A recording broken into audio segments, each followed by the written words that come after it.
Oh, hello boys and girls. Welcome to another live stream here on YouTube. And can you see where I am today? I'm at a place called Ludlow Castle, which is in Shropshire. Quite a few miles away from my hometown, very far away from Much Wenlock. We will be seeing more of this a little bit later on.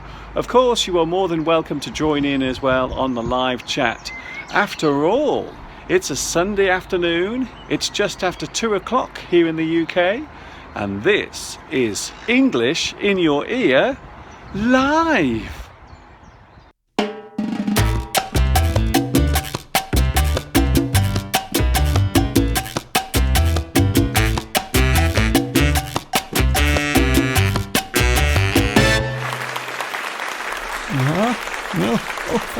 Thank you so much. Thank you. Oh, thank you.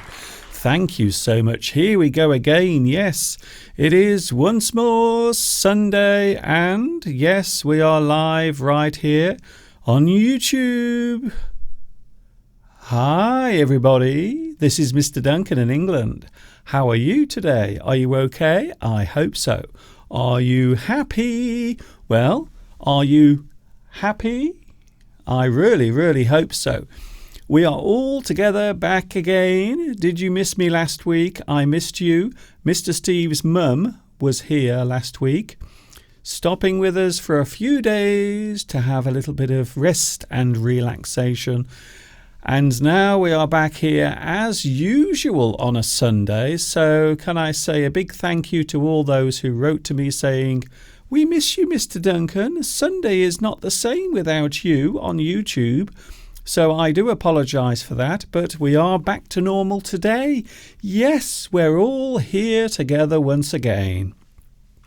However, last Sunday there was a new full English lesson. Did you see it last week? And I have some good news. There will be a new full English lesson next week as well. So I will start over the next few weeks posting new full English lessons. I have had a lot of requests for me to start making them again, so I thought, yeah, why not? Let's have a look outside, shall we? Because today is rather nice. Let's have a look outside. The sun has just broken through the clouds. It was a bit cloudy earlier, but right now outside the window, there it is, a live view outside. You can see that it's looking rather bright and very colourful as well.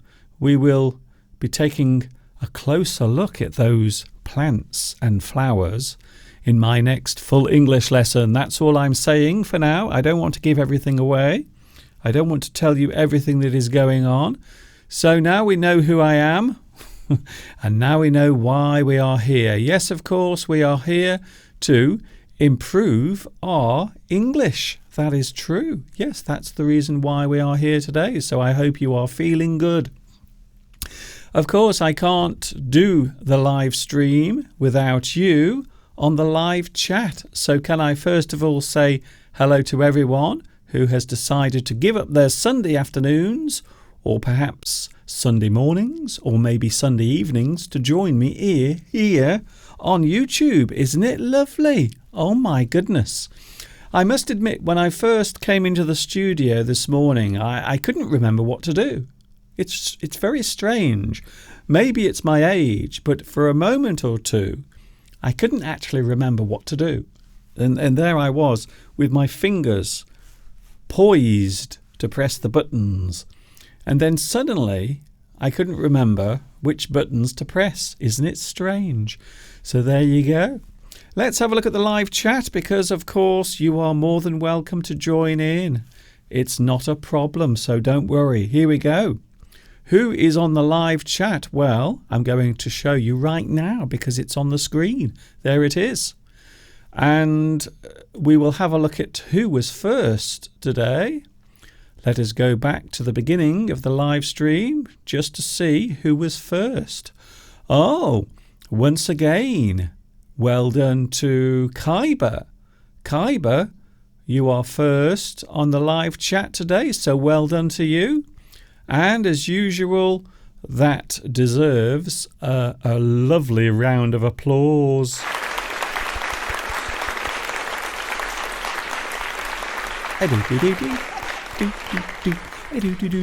Here we go again. Oh, I've had such a busy week. I've been outside in the garden enjoying some of the beautiful sunshine, filming another episode of Mr. Duncan's Full English, and that will be published next week. Also, some good news. We have another public holiday weekend. So on Monday, there is a public holiday. So here in the UK, many people are enjoying a lovely long weekend. We are relaxing not for 2 days, but for 3 days. So there is another public holiday. Isn't that great? Can I also say hello to Martha? Hello, Martha in Poland. Chris is here as well on the live chat. Lolly is here. Bonjour to you. Wafé is here. Also Louis. Hello, Louis. Also in France. Maria is here as well. Hello, Maria. Thank you for coming back and joining us today. Haliza is here. Also Dui Ann. I hope I pronounced your name right. Kaiba says, share Mr. Duncan's channel and please advertise it so he can have 1 million subscribers. Well, I have a strange feeling that I'm not going to reach 1 million subscribers during May. I still have about 220,000 subscribers to get before I get to 1 million subscribers. So I still have a long way to go. Also, we have Connell. Hello, Connell. Nice to see you back here as well on the live stream. Rita, also Massimo, who is now watching my English lesson on the sofa. So you are in a very relaxed position at the moment. I'm always very interested to find out where you are watching my lessons, especially during the live stream. I'm always rather intrigued to know where you are. Clayda is here. Hi, everyone, and good morning. Good morning to you, and good afternoon from the UK. Jeff is here. Hello, Jeff. Nice to see you back. Can I also say thank you to those who joined me during the week? On Tuesday night, I did a very long live stream, and I have posted an edited version of the live stream on my YouTube channel. So we had quite a lot of fun watching the birds and listening to them and looking at the lovely nature all around us on Tuesday evening as the sun set. And it might be one of the longest live streams I've done. At around about 3 hours and 40 minutes I was on for. But you can see the edited highlight of that as I sit on the sofa talking to you just before going to bed. And that is now available on my YouTube channel. Maria is here. Great news. There will be more Full English lessons. Yes. Full English number 27 is on its way. I'm not joking. Happy Sunday, Mr. Duncan, from Miguel. Also, hello to Giang and Accent. Hello to you as well. If it is your first time watching today, please let me know. Now, here's something that I featured a few weeks ago, and I haven't done it for a long time. So I thought today it would be interesting to do it because we haven't done it before. Certainly not in this particular form. Now, I showed you the top 10 countries that have been watching over the past 7 days. Well, today I thought I would change it slightly. So today we are going to show you the top 20. Top 20. So here it is. The top 20 countries that have been watching over the past week. In fact, this is from the past 2 weeks. So you can see that in 20th place we have South Korea. So hello to everyone watching in South Korea at the moment. And congratulations, I believe one of your filmmakers recently picked up an award for their film. 19, Germany, also Egypt, hello to Egypt and Germany. Thailand, hello Thailand, also Canada. Yes, we do have a lot of people watching in Canada. It might seem strange, but there are many people in Canada learning English as a second language. Also to Turkey as well, hello Turkey, Argentina, Mexico, Czechia, and also Japan. Hello to Japan. I have a lot of lovely subscribers in Japan. Also Czechia and Mexico, Argentina and Turkey. Number 10, Poland. Hello to everyone watching in Poland at the moment. Also India. Hi India. I know I have a lot of people watching in your country. How many are watching at the moment, I'm wondering? France. Hello to France. A big bonjour to you. France was in the news this week. Did you see it? Did you see the strange occurrence that happened in France? We will talk about that later on. Also Brazil. Hi Brazil. Nice to see you here. We have Spain joining us as well. The United States. Yes, I have a lot of viewers watching in the USA. Also United Kingdom as well, which again might seem strange, but it's true. And at number 3, Russia. Oh, hello to Russia. A big privet to everyone watching in Russia.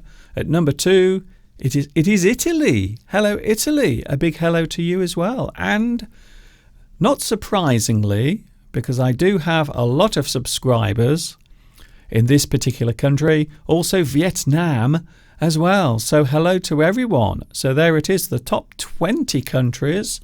Of course, there are many others as well watching around the world. If you want me to say hello to your country, well, it's not a problem. Feel free. Just ask. Ask, Mr. Duncan, please, can you show my country?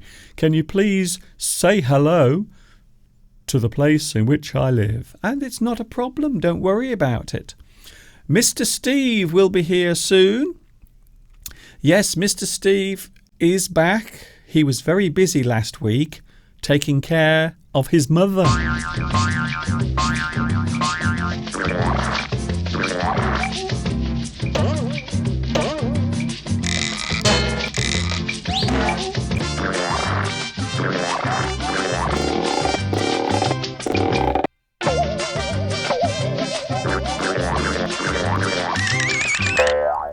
Yes, Mr. Steve will be with us in around about 15 minutes.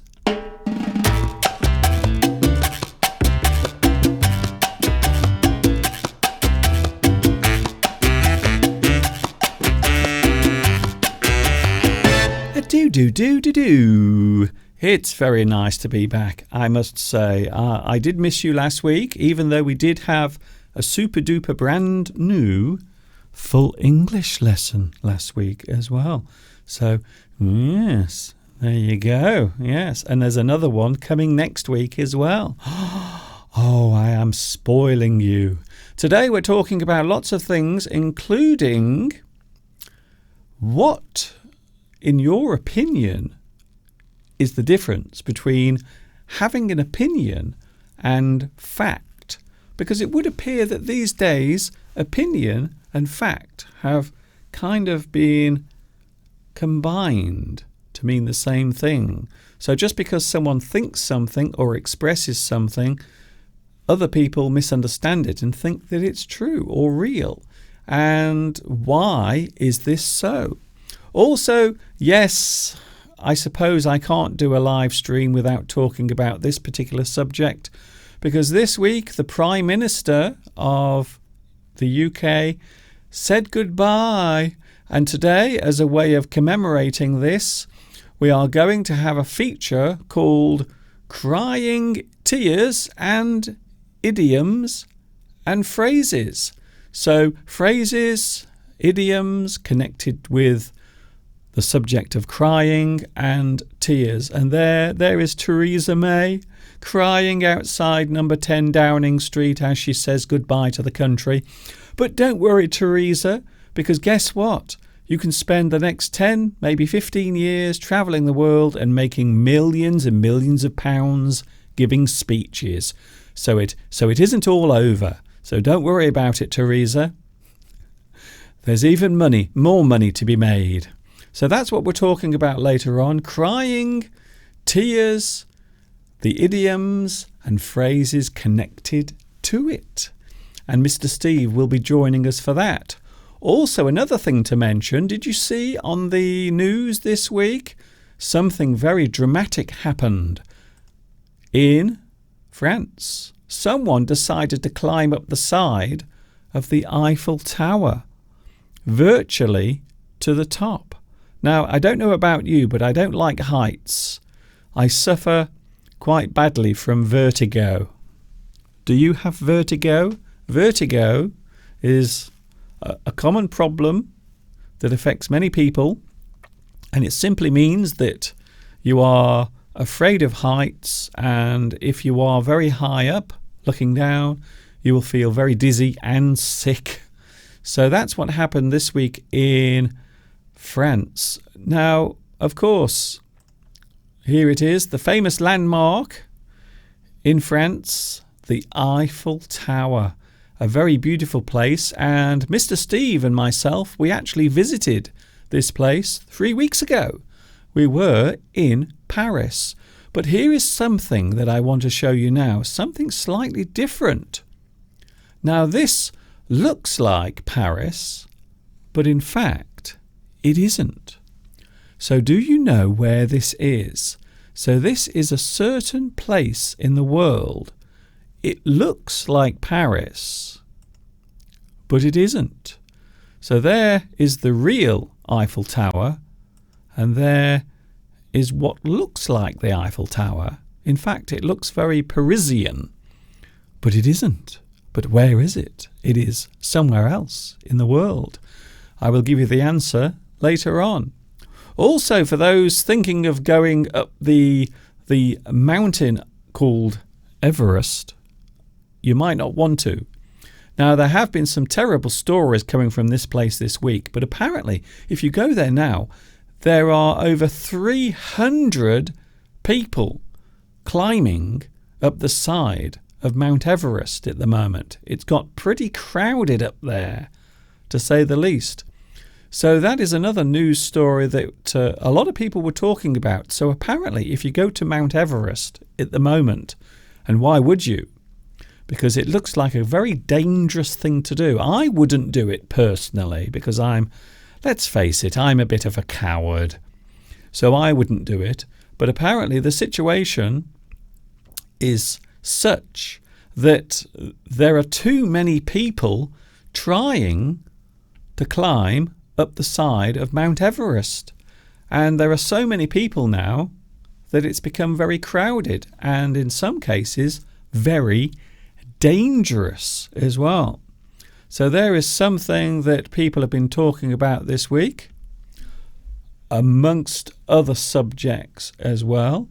We went to a lovely place last week because Mr. Steve's mum was staying here with us. So we decided to visit somewhere very lovely. And I will show you a few video clips later on. Also, I will give you some information about the place we visited.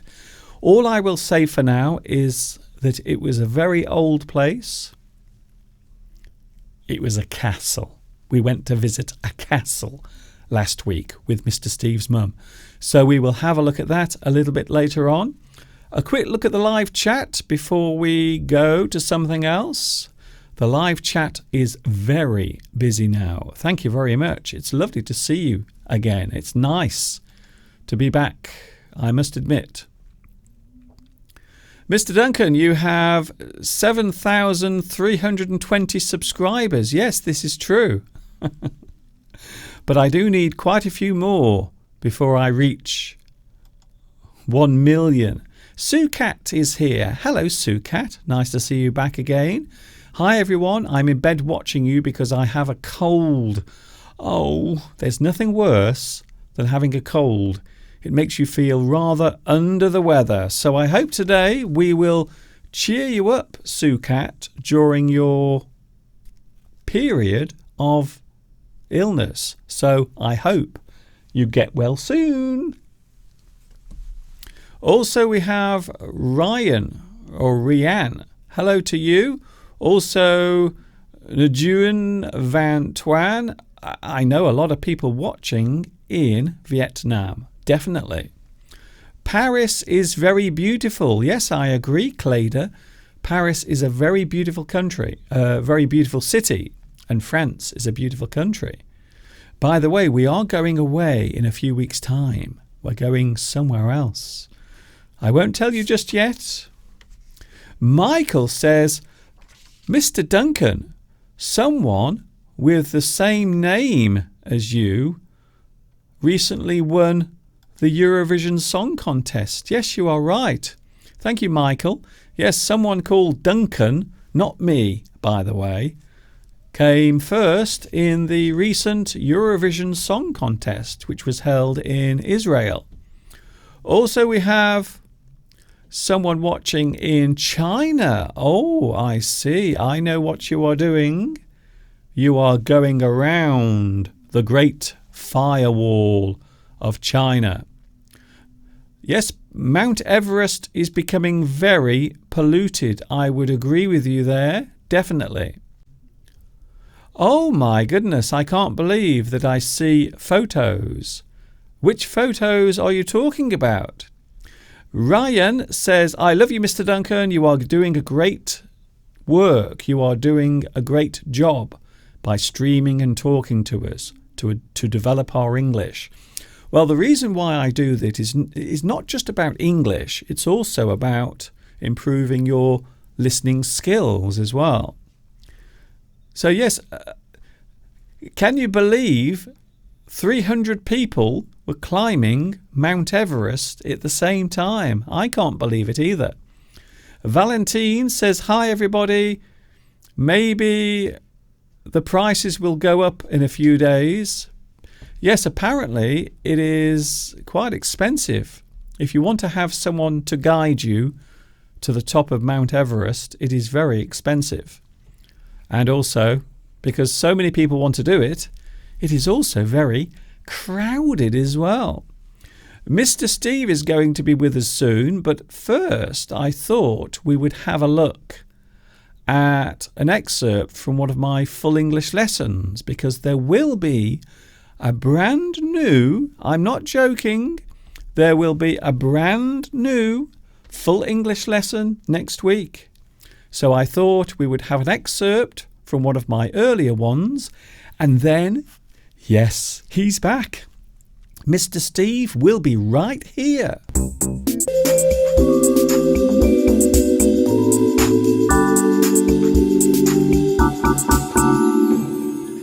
Can you see what I'm pushing here? It's a very useful piece of garden apparatus. A handy thing to have about when you have large loads and heavy objects to move around. This is a wheelbarrow. You will often see builders and gardeners pushing one of these around. You can transport heavy and cumbersome things safely in a wheelbarrow. You can put garden debris, such as dead leaves and pulled up weeds, into a wheelbarrow, so they can be taken away and disposed of more conveniently. On building sites, you will often see wheelbarrows used for moving heavy material, such as cement or bricks, from one place to another. A wheelbarrow typically has one central wheel, which can either be air-filled or solid. This particular wheelbarrow has been designed to be lightweight, while at the same time robust and sturdy.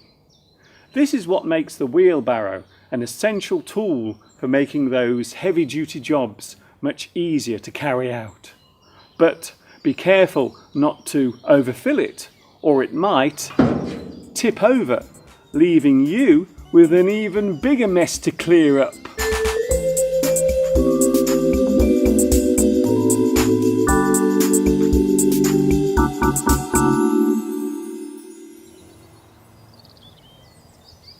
Here's a word that seems to be pronounced one way, but is in fact pronounced another. The word is cumulative. The first syllable of this word sounds like the letter Q. The word cumulative is an adjective and means increasing or increased in quantity, degree or force by successive additions. For example, the addition of other things over time creates a cumulative effect. We often talk about a cumulative effect when discussing health issues. The damage caused to the human body by years of poor diet and neglect can be described as being cumulative. We often talk about the cumulative effect on the environment caused by steady ecological neglect. A cumulative effect normally occurs over a period of time, sometimes over many years. The process of accumulation is cumulative, accumulating, growing, progressive, accruing, snowballing, mounting. Poor health in middle age is seen as being caused by cumulative neglect. We can also use the word accumulative in this way too.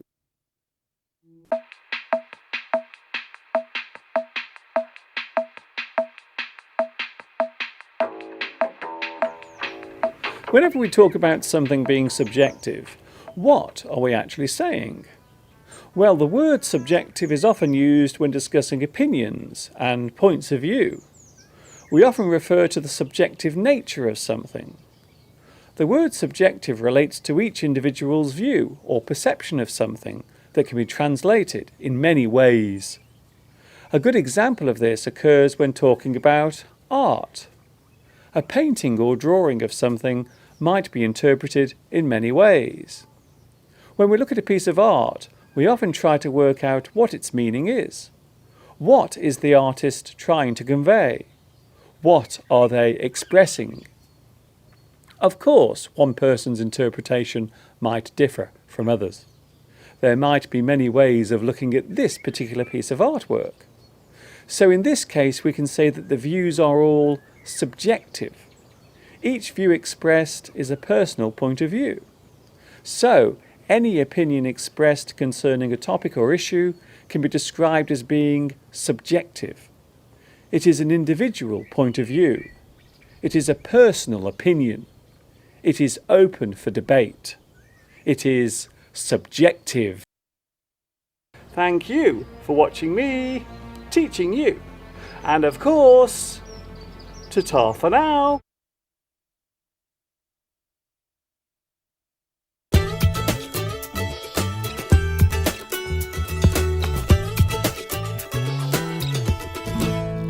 There it was, an excerpt from one of my full English lessons, and there will be another one, a brand new one, coming next week.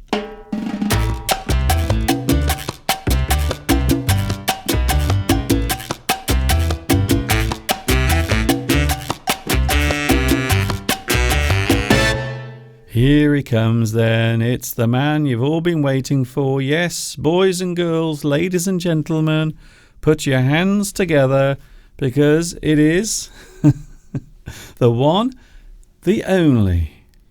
It is definitely Mr. Steve. There, yeah. Hello everyone. It's nice to be back, Mr. Duncan. After a week away, you've been making lessons. I've been entertaining my mother. Well, we both have. You've done a very good job. And Mother's gone back.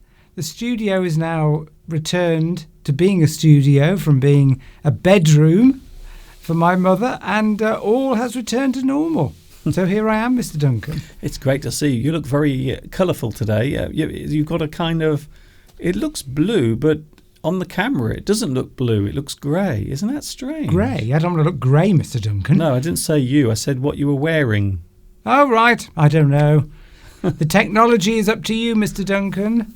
I just appear and you have to sort out all the technology and make me look beautiful. I think you deliberately make me look ugly. Yeah, but the problem is, though, I never know what you're going to wear.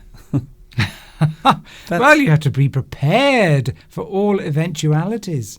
Yeah, I don't know what that means, by the way. You told me never to wear green, so I don't wear green. That's good. But blue, I suppose, is quite close to green, so it might be interfering with your camera.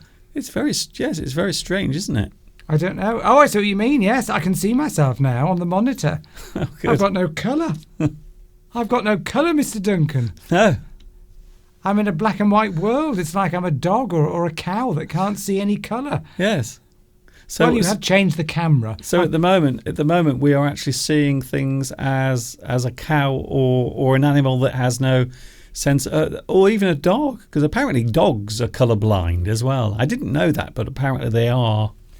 And so are bulls. So if you this myth about holding up a red flag or wearing a red jumper will make you more susceptible to being hunted down by a bull and chased by a bull is a myth. Yes, it's not real. So you've got the rest of this lesson to try and make me look colourful. Yeah, because this is blue, not grey. This is blue. This bit here. Very strange. Very strange. It's actually blue. Well, you have changed the camera.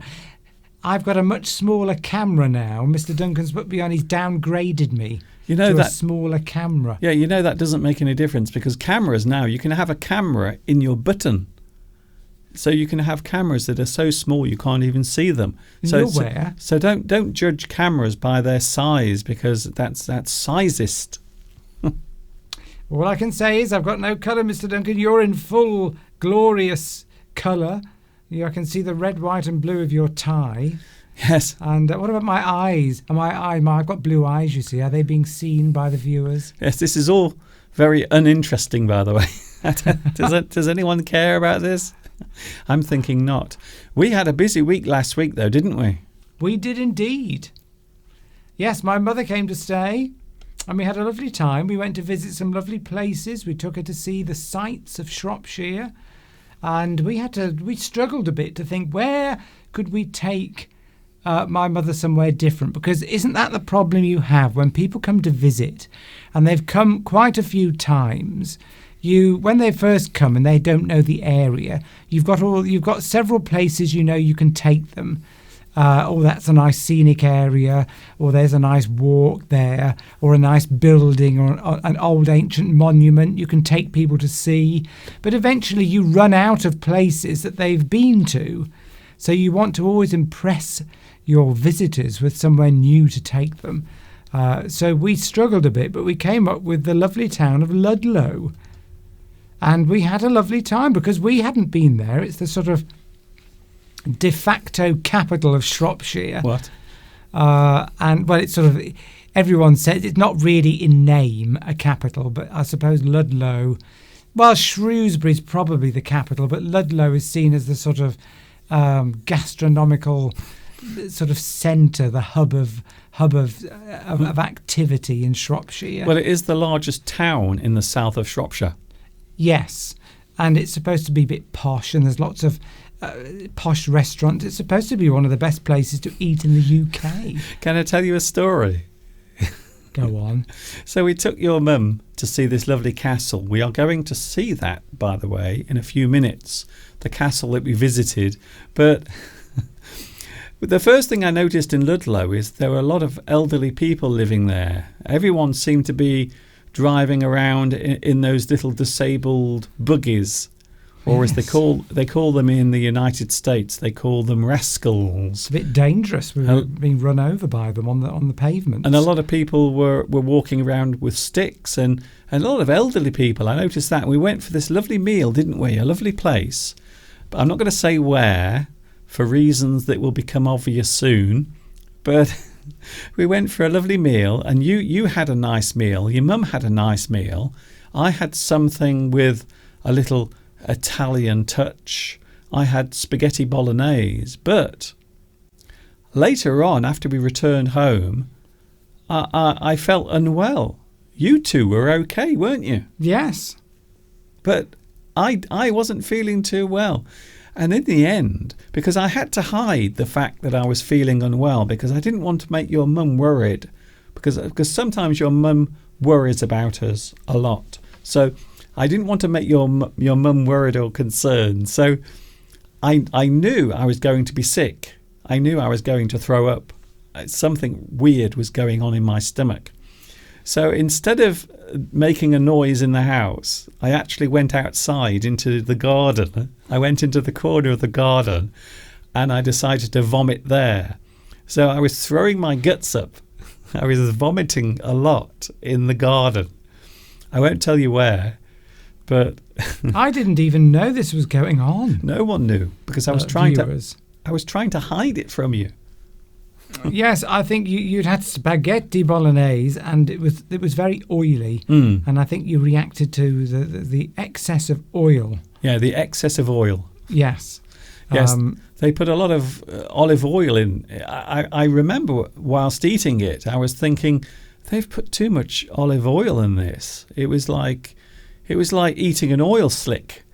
But of course, later on, I realised that there was definitely too much olive oil because I was vomiting in the garden, and I did it in secret, so Mr. Steve's mum wouldn't worry about me. So I was suffering on my own in the corner of the garden. Next time you're suffering, apply that same method and go outside so that I can't see when you're suffering.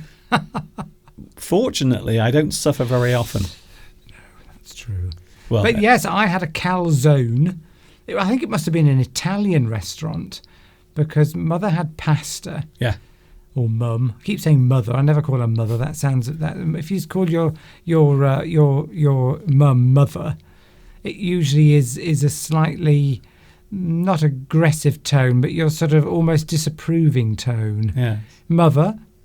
I should say Mum or Mum, not Mummy. I'm not a child anymore. Yes. But yes, Mum had pasta and I had a calzone. It was spectacular. Yes. Sort of a big pastry sort of thing with a nice vegetable-y goat's cheese filling. It was delicious. This is interesting.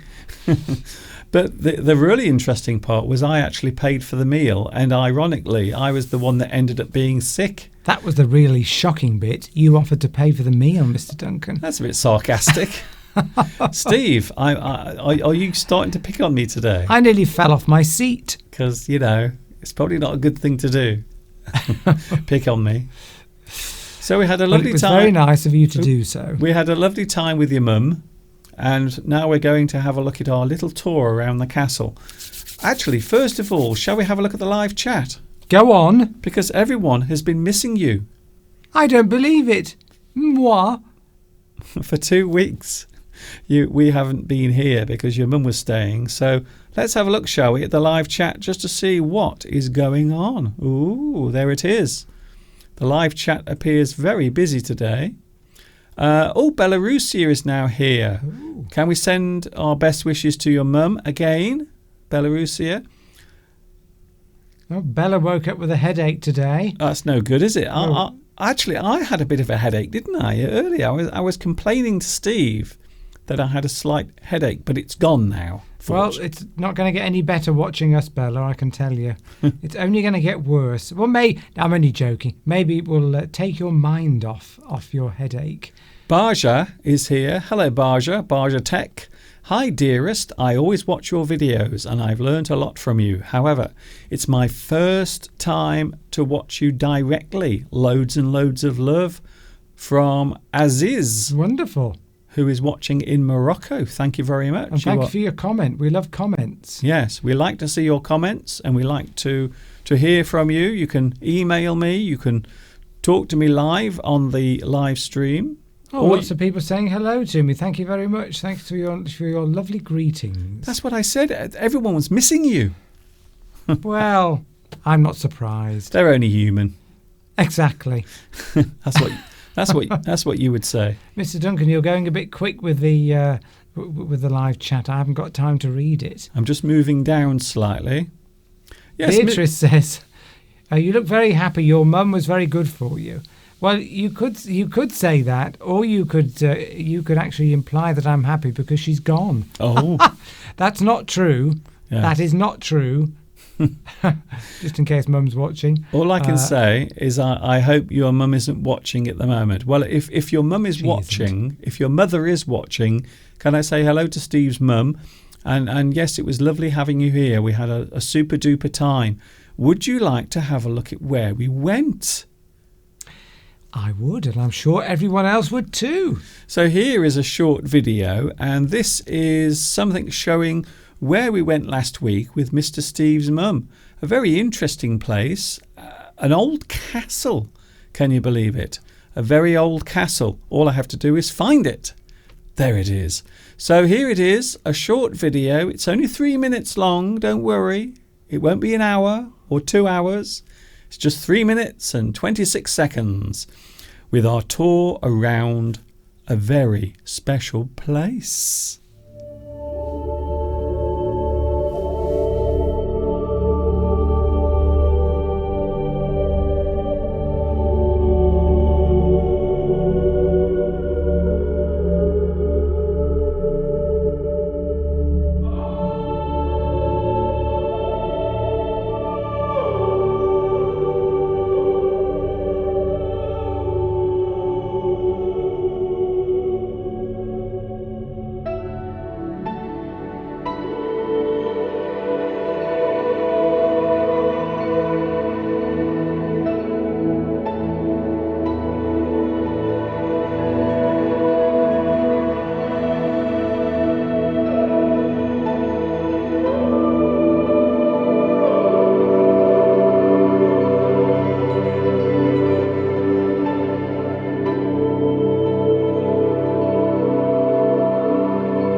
And there it was, the place we visited last week with Mr. Steve's mum.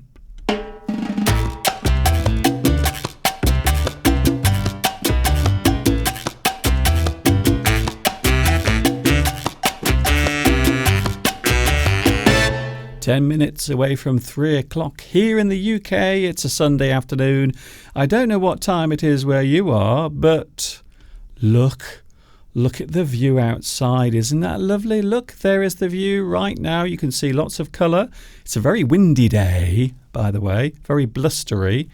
The sun keeps trying to come through the clouds, but it isn't being very successful, to be honest.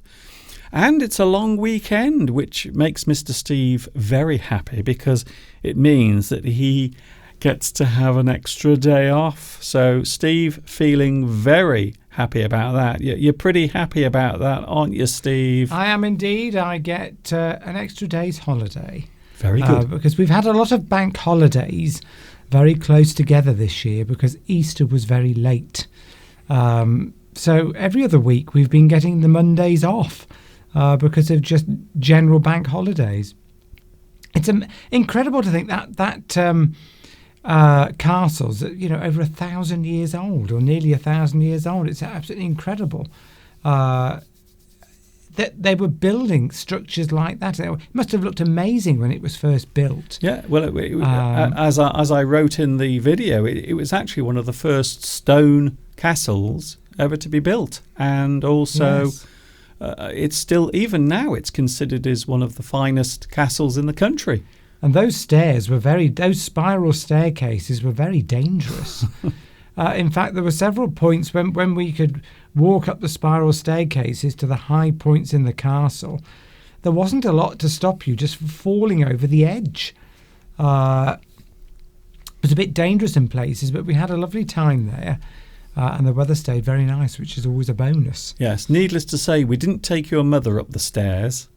We didn't. So that even we had difficulty climbing up and down them. People were climbing up and down those stairs, soldiers with bows and arrows, nearly 1,000 years ago would have been climbing up those steps to protect the city against invaders.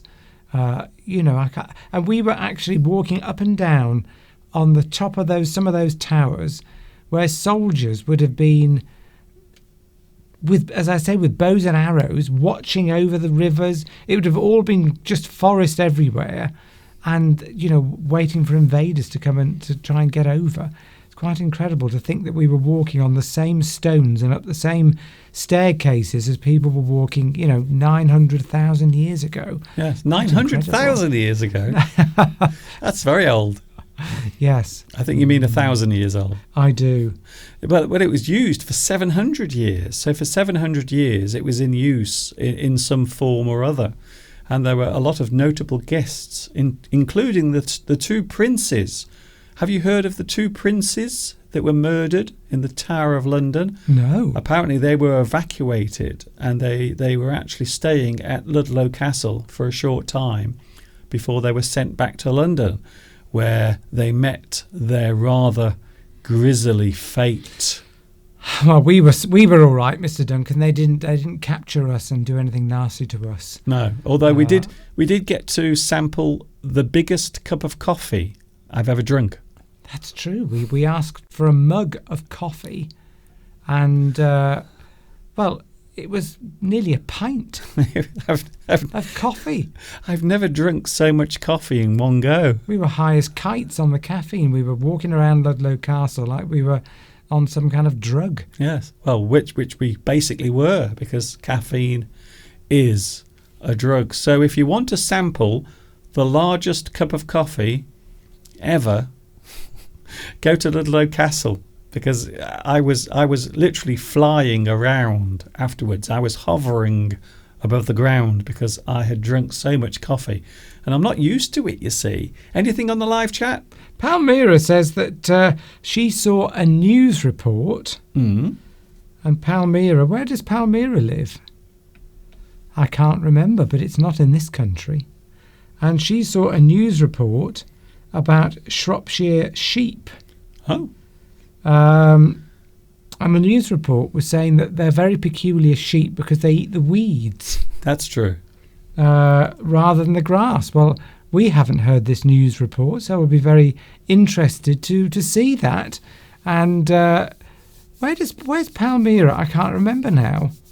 Well, I can't remember either, but thanks for saying it 3 times. I don't know, sir. Palmyra, remind us where you live. We can't remember. Do apologise. Yes, Palmyra says that it looks very creepy. It does. It was a bit creepy. And there were lots of very deep sort of underground storage areas, cellars and things like that. It was fascinating, and we had a lovely meal afterwards. Well, you know what was underneath? There was a big dungeon. Really? Yes, that there was part of it that is actually underground. So I don't think you can go into it anymore. But there was a large area that was underground, and part of that was where they kept some of the prisoners. There was a large dungeon where they would torture the prisoners. It's true. Jamila says she was expecting a princess to appear. Well, maybe in one of those huge pointed hats. I did see at least one queen in the video. Thanks, Mr. Duncan. I think there was probably more than one. I was talking about your mum, by the way. How lovely. Anything else? Not at the moment, Mr. Duncan. Oh, that was worth spending 10 minutes sorting out the the tablet device for. Lewis, no, my mother didn't go up the steep steps. There must have been about 50 or 60 steps up to the top. I mean, it's a great testament to the way that building was constructed, that those steps are still there. Yeah. I was looking at them quite carefully to try and work out how they built those spiral staircases. It's fascinating. They were doing all that, hundreds and hundreds of years ago. Yes, well, 1,000 years ago. That's right. Yeah, it's amazing that you couldn't build a structure like that anymore. It would cost far too much. We've had this conversation before. Yes. It's like Notre Dame, trying to reconstruct that. If that had completely collapsed, there's no way it could ever have been rebuilt, because it would have cost a prohibitive amount of money. Well, you know what they want to do now? They want to turn Notre Dame Cathedral into a big eco-church. What's that? Well, they're going to put a giant glass roof on the top and grow plants and all sorts of fauna and flora inside. Can you believe that? That'll be no doubt a lot cheaper than because it will all be about money. What a sad thing to have to replace that amazing roof structure. Yeah. With a glass dome. You know what always amazes me? Because your mother goes to church sometimes, and they always have collections, don't they? They always collect some money at the end of the service, don't they? They do. And it's always fascinated me how they've never come across a better way of raising money. Now, I've always wondered why churches don't have people sponsoring them. So maybe you could have an advertising board outside the church, and you could charge people to advertise on the board outside, or you could have a big screen like in Times Square. You could have a big screen on the top of the steeple, and you could advertise products. You could advertise soft drinks, or maybe motor cars. You could advertise all sorts of things and make revenue from that. So I've always wondered why churches and any place that needs funds on a regular basis, why they don't have sponsorships. You could actually go into the church and you could have sponsored sermons. So the priest or the vicar will stand up and say, "Dearly beloved, today's sermon is brought to you by Pepsi Cola. It's the refreshing taste that goes up your nose." I don't think people would like that in a church. And now let us pray. I don't think they would. I don't think they'd want to sort of inappropriate advertising. But it does seem like a thing that might happen eventually, because not many people go to church anymore in this country. And one of the things that they could do to raise money is have sponsorship. So you could have a big sign on the side of the church, or maybe have some sponsorship inside. Maybe on the back of the vicar, you could have, like they have in football teams, you could have sponsorship. And then you would raise loads of money then, lots and lots of money. I think so. Don't think that's going to work, Mr. Duncan. Okay. Well, I thought of it first. If anyone starts doing that, it was me that thought of it. Okay?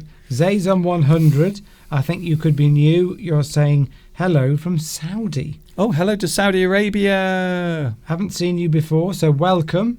And please make as many comments as you like. What are we talking about today, Mr. Duncan? We are talking about one thing in particular, because this week here in the UK, yes, I suppose we can't get through one of our live streams without talking about Brexit and politics. Because this week, there she is. There's Theresa May outside the houses of, number 10 Downing Street, crying. There she is, getting very emotional. I can't be the Prime Minister anymore. So today we're talking about crying. Crying and tears, idioms and phrases. So all those things. Do you like that? She's really getting upset there. I don't know why she's getting upset, because as soon as she stops being the Prime Minister, she can go around the world and give speeches to all these big companies and make millions and millions and millions of pounds. So I don't know why she's getting so sad there.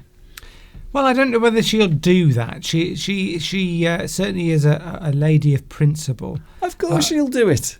What I'd like to know is, what do you see for us, you and I watching that? That's our Prime Minister. Okay. She's been broadcast around the world, and she starts to cry at the end of a speech. I don't know if I've ever seen that before. I've never seen a world leader cry. So has anybody else seen that? Is this the first time you're seeing it?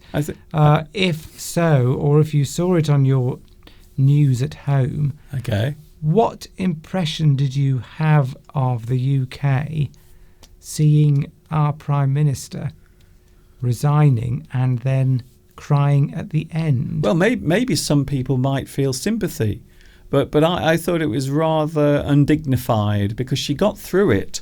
But at the very last moment, those last words, she said, I believe in Britain, and now I'm going to cry, and everyone around the world will see it.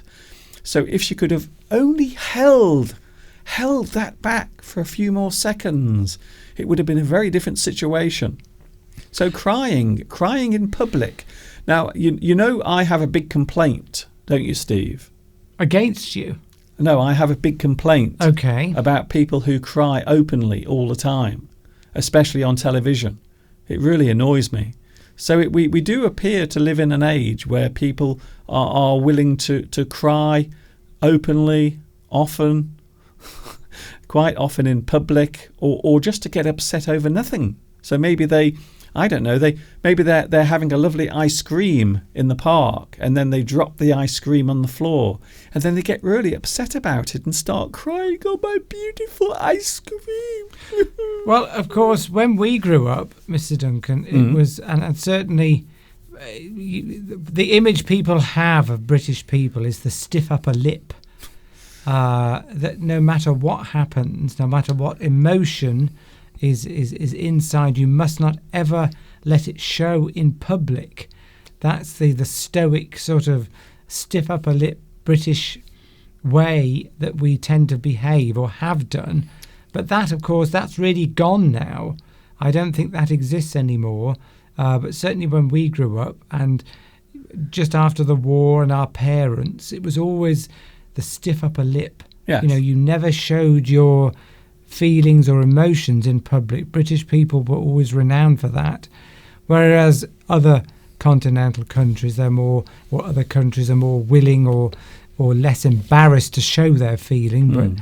But you got to hold it all in. Yes. With British people, you mustn't ever let it out. That's it. To be stoic. Yes. Stoic. Is that right? Stoic. Yes. Stoic. To be brave, and not to show any emotions, and to bear up to the weight of emotion that's inside you. Yes, that's it. You keep it in. You keep it all in. You don't let it out. Yes, I'm not saying, don't misunderstand me. I'm not saying you shouldn't cry, but there are moments where it's good to cry about something sad happens. I'm not saying you shouldn't cry, but just for those few more moments, if only she just held it back, she could have gone into number 10 and cried and wept on the floor, and kicked her shoes off and really had a good cry. But no, because what happens is everyone now will remember that moment. They will remember the moment when Theresa May stood outside, she resigned and cried. That's it. Palmyra is saying that we're being very unfair, bullying Theresa. No. Well, we're not saying that. What we want to know is, what do you think? If, for example, your Prime Minister made a speech and burst into tears, would you be embarrassed about that for your country? How would you feel? What impression is it giving you of the state of our country? Tias makes a very good point, sir. Okay. Tias says you must not show your emotions in public, especially if you are a public figure. It shows your weakness. Yes, especially if you are a leader. Can you imagine what would happen if I don't know, if Barack Obama started crying uncontrollably? Now, I know what you're going to say. You're going to say when Aretha Franklin was performing in front of Barack Obama, he started crying. He let out a little tear, but he wasn't crying uncontrollably or sobbing. That's a great word. We're going to talk about that later, aren't we, Steve? We're going to look at words connected with tears and crying as well, because we don't just throw this together. Sometimes we plan some of this live stream, even though it doesn't look like it. Anna says, have we voted for the UK Parliament yet? Yes, we have. It was on Thursday, and we both went down and expressed ourselves in a democratic way and voted. Yes. But what the result will be, we don't know. And in fact, Maria is going off to vote now. Oh, I see. Maria Giovanna La Rosa is going to vote for the European Parliament. So they must be having their voting today. We had ours on Thursday. I think it's sort of different countries are having it at different times. It's very controversial, of course, us voting in the European elections, because we were supposed to be out of the European Union before these elections took place. This is crazy. Not that we want we are Remainers. We wanted to stay. Yes. Okay. In the European Union, but yes. But yes. Well, we're not talking about our point of view. We're talking about the general situation, though, aren't we? That's it. The general situation. The general situation is that now we have to vote for something that apparently over half the country doesn't want to be a part of. So we have to vote for something that we don't actually want. And that's how crazy things have got. And now we have until the 31st of October, don't we, Steve? We do, apparently. To wait for the final Brexit. Or to see if we get yet another extension. Yes.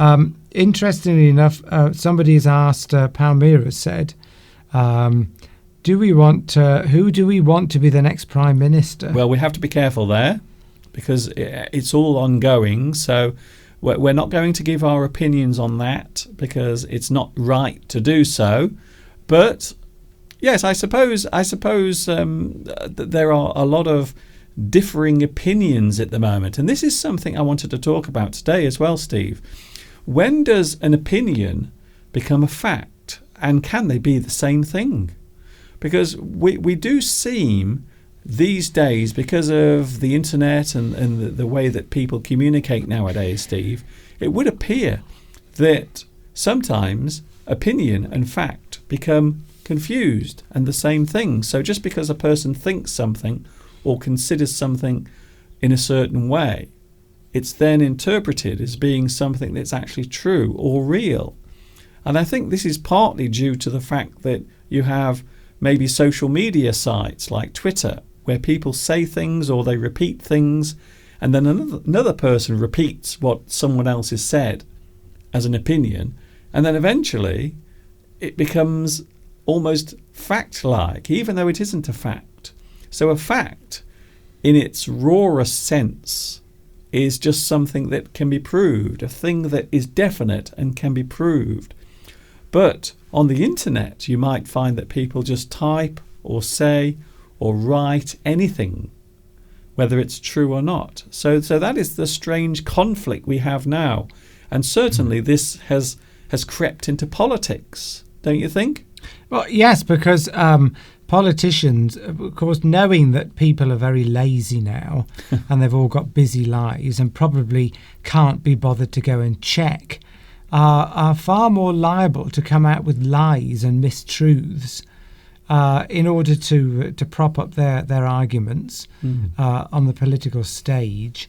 And, there are many politicians around today. One in particular who is accused constantly of not telling the truth, of just making up facts and constantly lying. But because I think most people haven't got the time or the inclination to check what that person is saying, they just accept it as fact. And it's very easy to distort the truth because it depends on somebody actually checking it for themselves. And then, if a politician tells a lie about something, 20, 30 years ago, they would have been instantly dismissed from their position. But now a politician can lie about something and just apologise and they just get on with it. They just move on with their jobs, or they might have done something seriously, and then they come back 5 years later, and all is forgiven. This happens a lot, though, in British politics. There are many MPs in various places and who have served in various positions who've been sacked or they've had to resign, but later they come back and carry on doing another job in another department. And this has happened certainly in this country over the past few years. I'm not saying who or where, but there is, of course, the old joke about how can you tell when a politician is lying? And the answer is their mouth is moving. So a lot of people do take what politicians say with what they call a pinch of salt. They tend not to trust what they're being told. The problem is, if you are a politician, when you think of members of a cabinet or MPs, a lot of them have got into that job in the first place because they want the power. And particularly if you've got people who are now, we've got a leadership election, all these, how can you trust any of these people at all? They just want to be leaders, and there's one or two in particular, and one person in particular, we're not going to name names, who is being accused of just constantly lying all the time in order to strengthen his position, because all he's concerned about, or she, is getting into power. And some people will say or do anything to get into power. And as you say, you just got to assume that politicians are always lying, because I think they'll or at least distorting the truth to try and prop up their arguments. Yes, but we don't want to talk about specific people, but around the world, of course, there have been many elections taking place. We had the Indian election. So in India, there was an election, and President Modi has got back in. So he's actually back in with a huge majority. So he has a lot of support in India. Also, Indonesia as well. There was election there, and there were some protests as well taking place there. And now here in the UK. But the strange thing is here, Steve, we are not voting for a new leader of the country. It is just an internal thing within the party that is actually in power. So that's a very strange situation where whoever takes over from Theresa May will actually not be elected by the country. So that's rather unusual, isn't it? No, they'll just be elected by the party members, and I think the politicians have a say in it as well, in terms of who they might support. But yes, they won't be tested until the next general election. Yes, as to whether we're in a very dangerous situation at the moment, because depending on who gets into power could have a profound effect on our relationship with Europe. I mean, if we get somebody who is prepared to is prepared to say to the European Union, unless we get a change of deal, we're going to crash out, Yes. then it's going to have very serious consequences. And I just don't trust any of the politicians, to be quite honest with you, because they all lied and distorted the facts before the Brexit referendum anyway. And nobody actually knows whether we'll be better off in Europe or not, or out of Europe or not. Nobody really knows. It will be impossible to predict. I say it's incredibly selfish to pull out of the European Union on the basis that we, one country, might be slightly better off in the future because of the huge risks that poses to safety and everything. That the whole risk of the breakup of the European Union. What do you mean safety? I don't understand what you mean. Well, I think we're definitely. I've got to be careful what I say, really, because I'm not supposed to give my political views. But well, you kind of have. Yes. But I mean, the whole argument of the people wanting to leave Europe is that they don't want us to be controlled by what they see as unelected leaders in Europe. But I mean, my argument would be that really we don't have much say in what we do anyway, because even if you vote a political party into power, then they have a manifesto which they can easily break. And a lot of people have already commented that much of the rules and regulations that have been applied to Europe that we now follow, we would have done ourselves anyway. There's nothing that's that much different than we wouldn't do ourselves anyway. No. So I don't think that argument really holds up. Okay. And I can't see what bad has come out of it anyway. So the only other argument is to say that we're going to be somehow richer and better off as a country because we'll be able to do our own deals with all these different countries. But I think that's an incredibly selfish way to look. Well, which things. See, I don't even know what the different countries are. I mean, the countries that we'll be trying to deal with are probably the same countries that we're dealing with now. Yes, but we've already set up an agreement through the European Union. So why they're going to want to set up separate ones with us and how long it's going to take, who knows? It's a huge risk, which is why we wanted to stay in, because nobody knows. Life's quite good. We've had quite a good life in the European Union in the last 40 years. I can't see any reason to change it. And the European Union is the most successful collaboration of countries that's ever existed on the planet. 500 million people. Not that there have been many of them. Yes, that's the other problem. I mean, it's only when you think about, I want to say the Soviet Union, so that might be, and of course the United States. So maybe Europe is the third one to do it. Well, no, it's the largest collaboration of countries in human history. Oh yes, but I'm saying how many 500 million people plus. Yes, I've got it. I've got all that. Working together with a common agreements, free trade. People, anyway, we've said enough. That's my little moan. Today. I wouldn't describe that as a little moan. But yes, it's a long thing. It's a big thing to change. I suppose many people would say it's 40 years of things that have happened and things that have been established that have now got to be taken apart. And it's a big if it happens. That's the one. So stay tuned as the saga of whether or not the UK leaves the European Union or not continues. We will find out at the end of October. Yeah, but the other point is the other point with us being in Europe is we had a say in these rules and regulations, and that there are all these members countries. I don't know how many, 20-something, isn't it? 20-something. And if one member, if they're voting on new legislation, if one country doesn't agree with it, then it doesn't get passed anyway. So, we had a say. 27, by the way. 27. That's it. I knew it was a lot. 20-something. 27 countries all working together. 20-something. Anyway, we've said enough. You've said enough. Probably I'll be pulled up for saying that. I probably shouldn't. Look at that. 3,400 lorries from Rotterdam to England.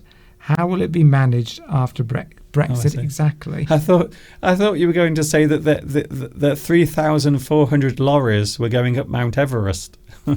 TIAS has said that the Commonwealth countries, do they have an input into the Brexit decision? No, they don't. It's only people in the UK that could vote on that. That's a good point, though. That's a good point. No doubt this will dominate this country's politics for decades to come. Yes, well, it's all we'll ever be talking about for the rest of our lives. Yeah, and probably for the rest of the live stream today. But yeah, it's worth mentioning that the Commonwealth countries are mainly ceremonial now. So the ties are mainly ceremonial. So when the Queen, not so much the Queen now because she is 93 years old, but Prince Charles and all the rest of them, they're going to have to get into a very big plane because there are so many of them now. So when they go around the world, quite often they will visit Commonwealth countries. So countries that used to have a direct connection to the UK, but nowadays it's more a sort of ceremonial thing, to be honest. Well, there we go. See, Tomek has commented about what I've said, and he's very right. Every policy that comes from the EU was approved by our politicians, by our elected politicians. It's never been imposed by force. It's exactly right. And a lot of people have already said that we'll probably keep most of the rules and laws anyway. So, it's not like there's been some major. I mean, of course, farmers and fisheries. Fisheries has been a big contentious issue about where we can fish and who can fish in our waters. Okay. There's difficult decisions have to be made sometimes. Anyway, let's not go on about that anymore. Let's not go on about it. You've been talking about the last 20 minutes. I wasn't planning on that. This is the problem sometimes. I will mention something just offhand. I will just raise a moment of something, and then Steve will talk about it for 20 minutes. Right, let's talk about crying. Yes, because this week Theresa May was getting very upset, and I thought it would be interesting to take a look at some words and phrases in English that involve the words tears, crying, anything to do with having a good cry. Now, Steve showed me something very interesting earlier, didn't you? Can you show that a bit later, Mr. Duncan? I will show it later, but there was something that Steve showed me, and I thought it was quite interesting. Yes. So we'll have a look at that later. Also, I need to give you the answer to the question that I asked earlier. So can you see on the screen now? There it is, the wonderful Eiffel Tower. And this week it was in the news because someone tried to climb to the top. In fact, he got all the way to the top, but was eventually, after about 7 hours, arrested and taken away. And he hasn't been seen since. Ooh, I think he's probably sitting in the Bastille. But can you see something else? There is another Eiffel Tower. Can you believe it, Steve? There is another Eiffel Tower and another Paris. There it is. Look at that. But that isn't in France. That is somewhere else. Do you know where it is, Steve? No, tell me where that is. Is that a model? No, it's a full scale. It's everything. It's a full scale reproduction of Paris. And yes, you can probably guess where it is. It is actually in China. Ooh. Southern China. And this particular place is China's own version of Paris. But the sad thing is hardly anyone lives there. It's one of those famous Chinese ghost towns. And this particular place was constructed construction started in 2007. So the same year I left China to return to the UK, this particular place was actually constructed. So that is actually in China. So here's the real one. And there is the fake one. Is it the same size? It isn't. Okay. But it's very clever the way they've done it. I don't think it is as tall. It's not as tall as the original, but that's still pretty impressive, I must say. It's very impressive. But it is a shame that no one is really living there, because most people can't afford to actually live in that place, unfortunately. So there it was, the answer to that question. Now, Mr. Steve, you have some words and phrases connected to the subject that we have been talking about today. Yes, Theresa May was crying outside number 10.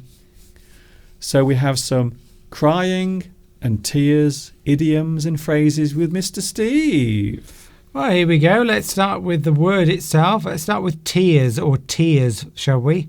A tear, obviously something that which are produced by the glands in the corner of your eye.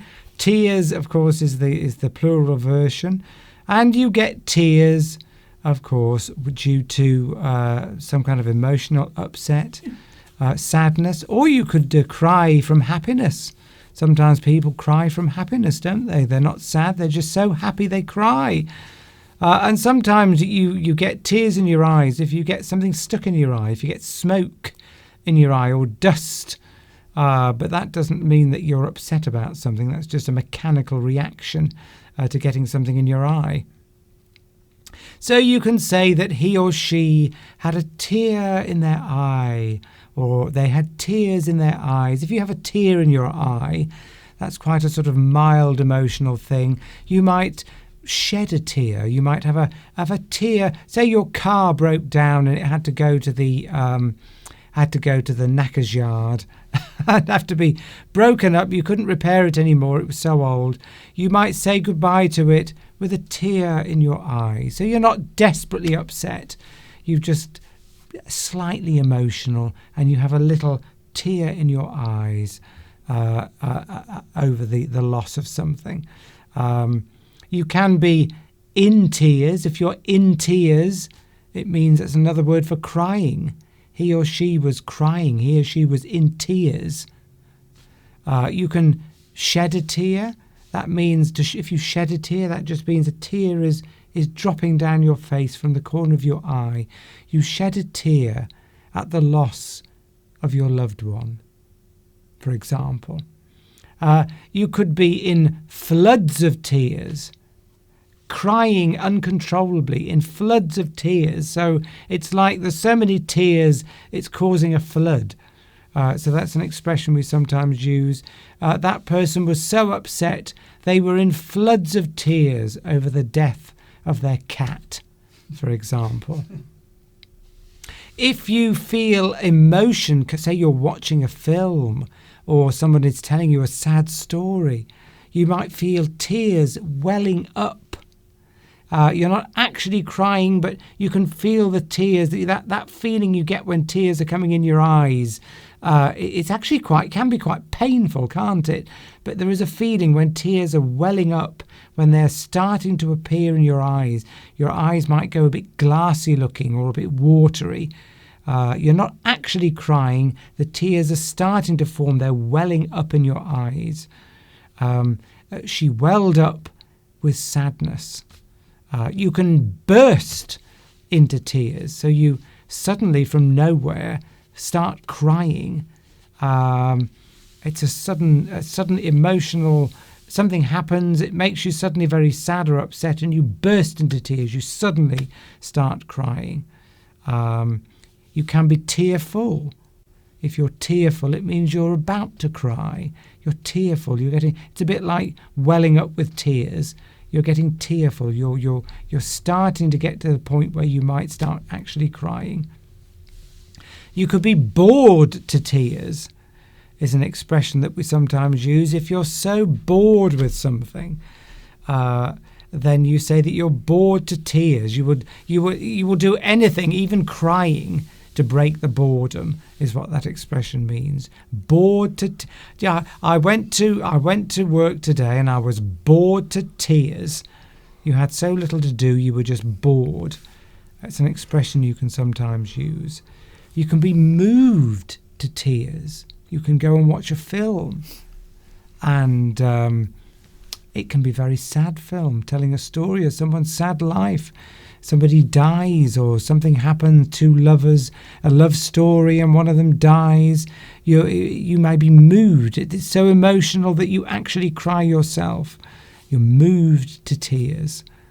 Now, I've got a few of these on bits of paper. Yes, so if you go to watch a film that moves you to tears, you could say that was a tear-jerker. A tear-jerker. So it's a particular genre of film that is deliberately designed to make you emotional and to make you cry. That film is a tear-jerker.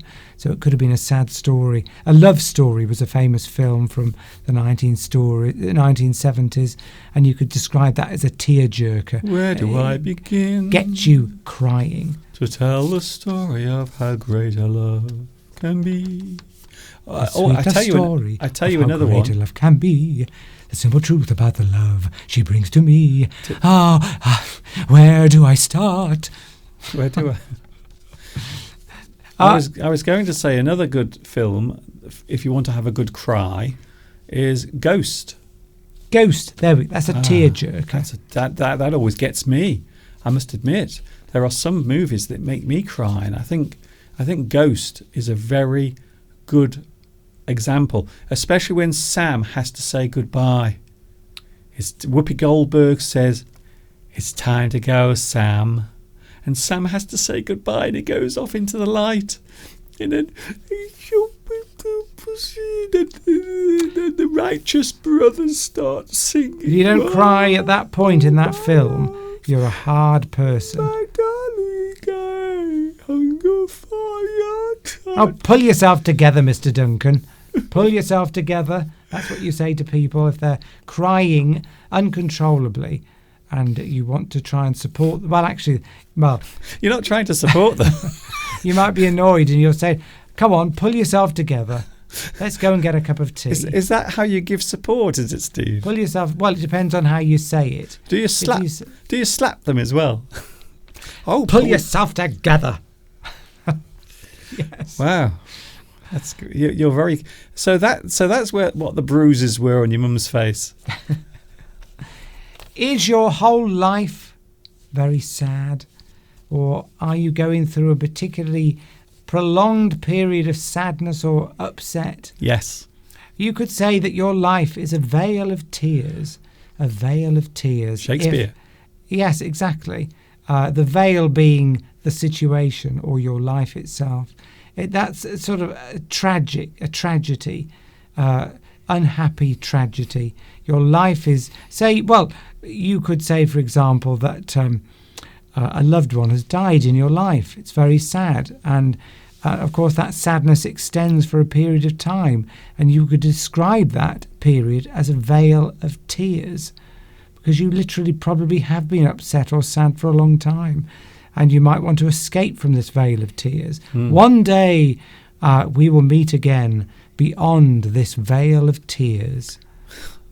You might say if your loved one had a terminal illness, for example, and you wanted to say that you will meet them again someday. My life is a veil of tears. How can I change it for the better? So lots of things could have gone wrong in your life. You might have lost your job. You cried because of that. Your partner might have left you. You cried about that. You might have crashed your car. You cried about that. And lots of things happening like that. You might describe your life as a veil of tears. I need to change my life and leave this veil of tears behind. Yes. Not often used these days, but it could be used to describe your life if it's constantly sad. Yes, Shakespeare wrote about the burden of existence.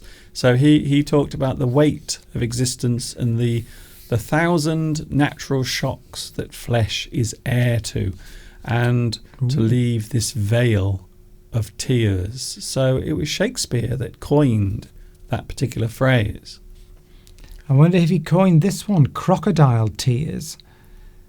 Crocodile tears. These are false. This is when you say someone's got crocodile tears, you are referring to the fact that they are displaying false or insincere sadness or remorse. So they're pretending to be sad. They're not really sad, but they're pretending to be sad because they think that socially they should behave in this way.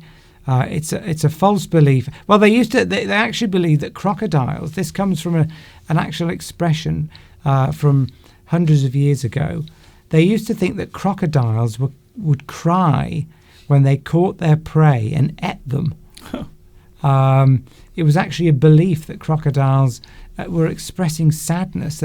They didn't really want to eat their prey alive, and that they would cry while they were actually consuming their victims. But of course, the idea is that they weren't really sad. They were actually gobbling up their victims, but they were appearing to be sad, but they really weren't. So if somebody appears to be sad or upset over something, but really you know they're not, you describe that as crocodile tears. It doesn't mean they're actually crying. Sometimes they may be. For example, you might say, Jane shed crocodile tears when Monica didn't get the promotion at work. So say you had a friend or somebody you pretend to have you've got somebody at work and you're a rival to them at work. And they go for a job position. Secretly, you're hoping that they don't get it because you want that position yourself. And then they go for that job. They go for the interview. And then they're told they don't get it. And they're crying. And you go up to them and you try and console them. So, I'm so sorry you didn't get that job. You worked so hard. That was really the job for you. But really, you don't mean it. So you're really secretly pleased. Somebody, if they knew that you didn't really want that person to get that job, you might say that you were shedding crocodile tears. But doesn't it normally mean if you are actually crying? Well, it can do, Yeah. but you don't have to be actually crying, Yes. because it's just an insincere show of emotion. That's very interesting. You say about crocodiles crying when they're eating things, because I often cry when I'm eating a large tub of Ben and Jerry's. I'm often crying for different reasons. Somebody might die and you might go to the funeral and you might be pretending to cry. You're upset that they've died, but in fact you hated them really. And in fact everybody knew you hated them, and they see you crying at the funeral and they say, well, what are they crying for? They never got on before. They were always enemies. That's crocodile tears, that is. So you can't trust somebody because they're showing an insincere display of emotion. You know what always impresses me? I'm always impressed by actors who are able to cry for real when they're playing a part. So there is one movie, Shadowlands. Shadowlands might be one of the saddest movies I've ever watched. Is it a tearjerker? It is not just a tearjerker, but it does contain a lot of crying. And there is a scene, Shadowlands stars Anthony Hopkins, and it has a scene where one of the main protagonists dies. And so I'm not going to give it away. I don't want to give it away, you see. I'm just saying that in the movie there is a moment where someone dies in the film, and then Anthony Hopkins is comforting a young boy, and they are both crying, and the scene goes on for a very long time. It's very hard to watch. I don't think I've ever seen a scene or watched a scene in a movie that's made me feel so uncomfortable and upset, because they cry and cry and cry for a very long time. It goes on for ages. Shadowlands. It's a great film, but incredibly depressing. Don't want to watch that, Mr. Duncan. No. Here's the last one, Mr. Duncan. Okay. Here's an expression. It will all end in tears. This is quite a common expression that we use in the UK.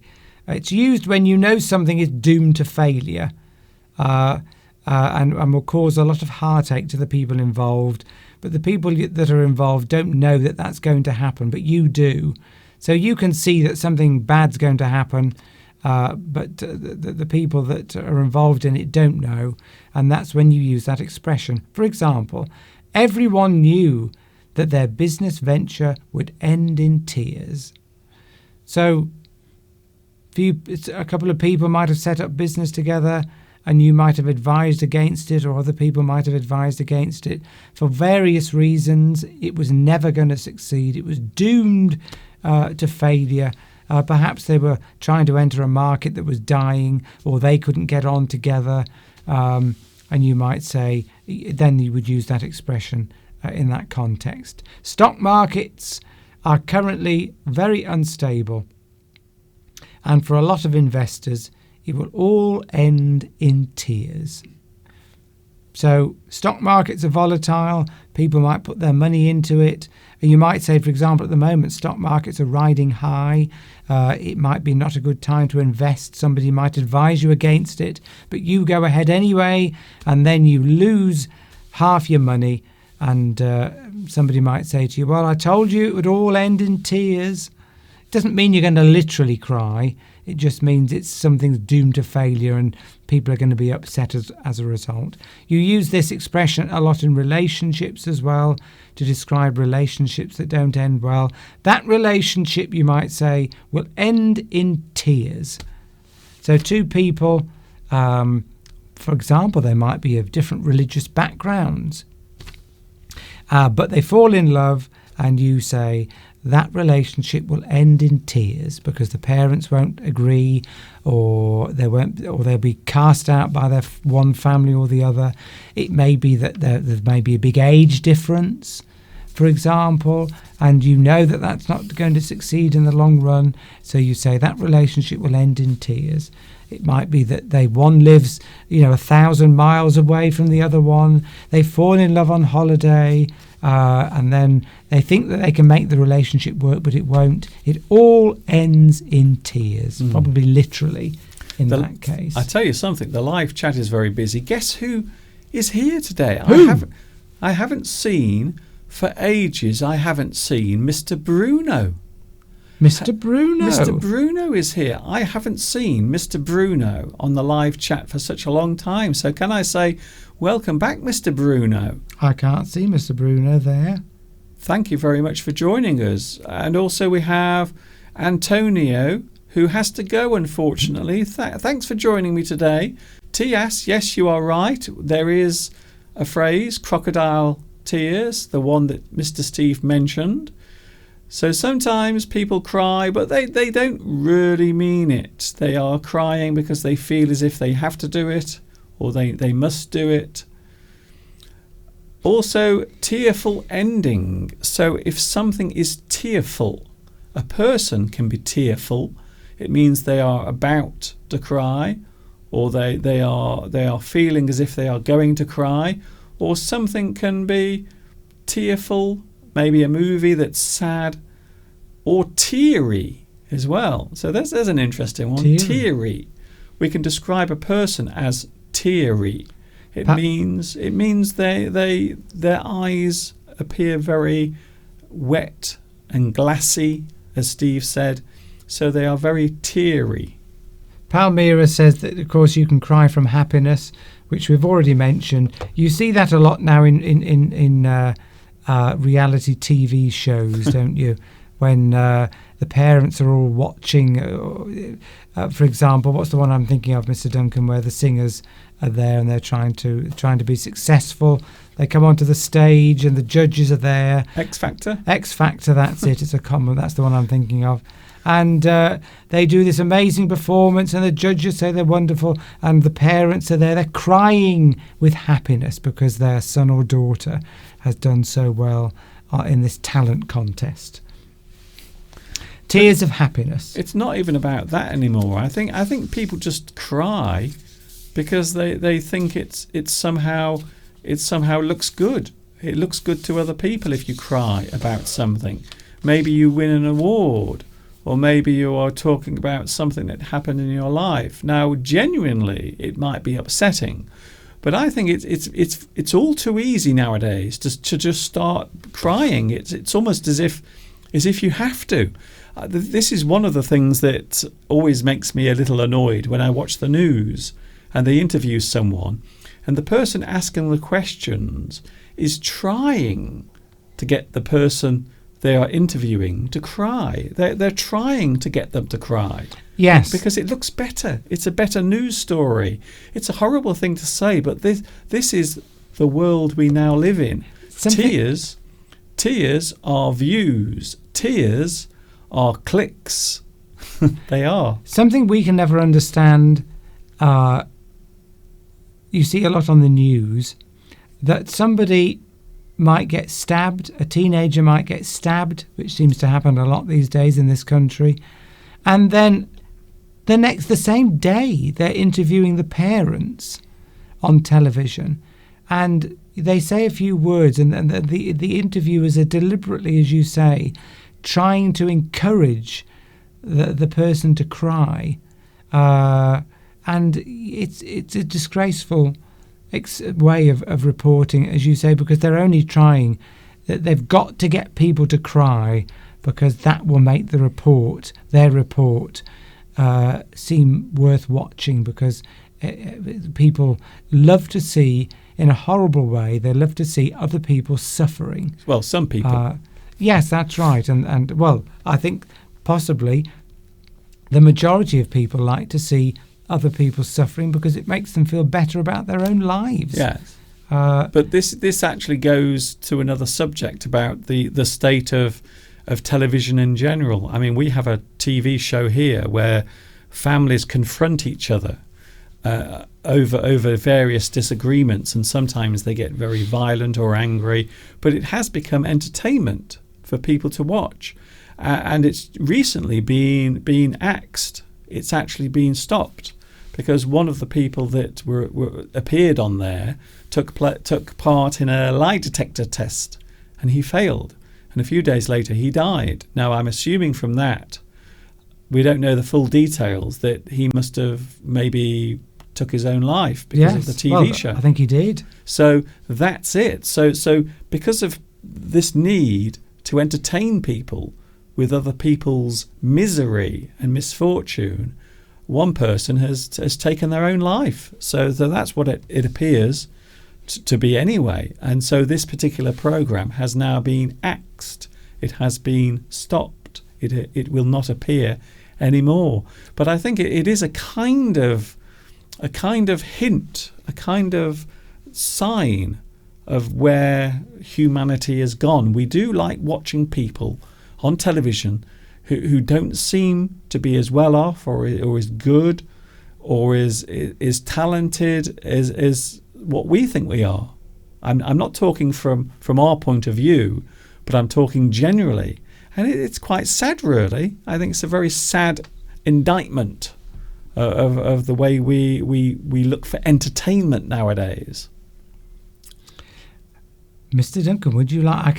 We've used words and expressions connected with tears. Mm-hmm. We can now move on to words and expressions to do with crying. Yeah. And I found a very funny graph because crying, there are lots of different types of crying. And I found something quite funny on the internet, which I thought I'd like to share with you. It's a graph that looks at the patheticness, the level of patheticness at the bottom, and the amount of sympathy that you would get from this type of crying. So, for example, if we start at the top right, if you weeping is a type of crying. If you're weeping, that's the type of crying that gets you that is low on the pathetic scale. So if you're weeping, so you could be weeping because somebody's died, and you're very upset. If somebody describes you, if you're actually weeping, then that is seen as not pathetic, and you will get a high amount of sympathy from it. But at the other end, down at the bottom, right down at the bottom left, if you are blubbering, which is a type of crying, then people will see that as pathetic, and you won't get much sympathy from it. Blubbering is what children often do, and and it's very obvious. So if somebody's crying loudly and making lots of noise, then generally that's seen as pathetic and you won't get much sympathy. Yes. So if you blubber, if you're really loudly crying and you're making lots of noises, that's embarrassing, and people will see that as pathetic and you won't get much sympathy. I think I'm about to burst into tears from Yeah. this. So I can see. So the line going upwards is the sympathy. That's the sympathy level. Yes, I'm saying that now. The sympathy level going upwards, and at the bottom going across from high to low is the patheticness. Yes. Now I think that's a very strong word to use, but maybe also you could say the weakness or the outward frailty of a person's character. So I think that's another way of putting it. I think patheticness is a bit strong. Well, it's meant really as humour. Is it? This is, yes, and it made me laugh, so I thought I wanted to share it with people. Because when you cry openly in public, this is for people crying openly in public, isn't it? Really, then you will get more sympathy depending on the event that's happened and the way that you actually cry. Okay. So blubbering is something that children tend to do. And snivelling. Okay, Steve. It means you're sort of sort of sniffing a lot at the same time of crying, and children will often do this, and it's seen as a little pathetic, and you won't get very much sympathy. That's it. So starting from the bottom, blubbering is highly pathetic, Yes. and also you get very little sympathy. Exactly. Then snivelling is... Sorry, Mr. Duncan. And the implication is that when you're blubbering, you're really crying over something that really isn't that important. So it could be that you've just, for example, dropped your ice cream onto your trousers, and you burst into tears. Look at my trousers! I've got ice cream on my trousers. And so people would say, that's pathetic. It's only ice cream dropped on your trousers, and you're not going to get very much sympathy from that, are you, Mr. Duncan? What if your family has just been killed in a car crash? So maybe they were driving along the road and then suddenly... Yes, but you wouldn't describe your type of crying there as blubbering. Yes, but what if you are blubbering? You would be weeping. You would be sobbing. So Yes, bring but- the graph back, Mr. Duncan. Yes, but what if your type of crying, because people cry in different ways. Yes, but a blubber is a cry over something minor. So what if So maybe that's their only way of showing emotion, though. No, but blubbering. you wouldn't. You would weep over the death of somebody in your family. You would weep, openly weep, or you would sob. Sobbing is a kind of a louder weeping, isn't it? Well, I suppose it depends who it is, really. Well, that's it. So if you sob or weep, you're going to get a high level of sympathy, because that is something really serious that's happened, or very sad, and you are well within your rights to weep. So there's a very good justification for crying. Okay. And so that's weeping or sobbing. Sobbing slightly less sympathy because it's louder. Okay, the no. louder the type of crying, generally, Okay. the less sympathy you get. Okay, we need to move on. We've Because only got people feel as though you Steve- should control your emotions. Yeah, a bit. I wish you would control yourself as well, because we've only got 5 minutes. Fine, and I've got a few expressions here. So yes, there are many different types of crying. So from the simpering, blubbering, right up to the uncontrollable weeping. And bawling, that's another type of crying, bawling. Okay. And a child often is described as bawling. Okay. And that's sort of gets a medium level of sympathy. Okay. Because they might have fallen over and hurt their knee, Okay. and they will bawl out loud. But yeah, you'll get some sympathy because maybe a little injury has occurred. Whereas blubbering, that's over something silly, and you Okay. don't get much sympathy. Yeah. Okay, words and expressions to do with crying. Cry wolf. And don't sing the song from Aha, cry wolf, time to worry now, or something like that. I don't know what the words are, but that is a song from... God's sake.